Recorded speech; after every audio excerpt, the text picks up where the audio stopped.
Assalomu alaykum omaga. Kobaltimiz gaz pedali sezmay qolibdi. Xo'p, bunga kabel tortib berdik. Bu yerda gaz pedali shtekeri.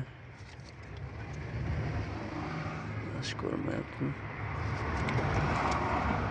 Xo'p, bunga birinchi noshkasiga 5 volt tok kerak, ikkinchi noshka signal, uchinchi noshka massa, to'rtinchi noshka ham massa. Hop, beshinchi noshka signal, oltinchi noshka 5 voltli tok. Shundan ikkita signal kabelni olamiz, kesib tashlaymiz bu yog'ini. Zavodskiy tomoni.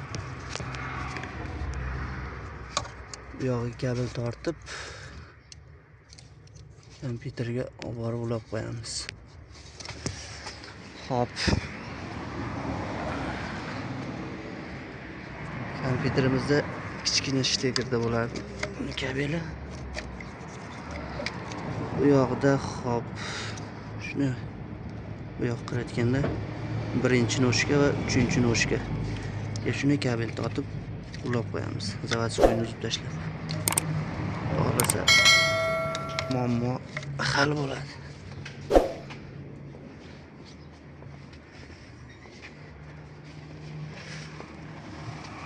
Bu yog'ini xuddi shunaqa mana kabel tortib kompyuterga ulab qo'yganmiz. Xudo xolasa muammosi hal bo'ldi.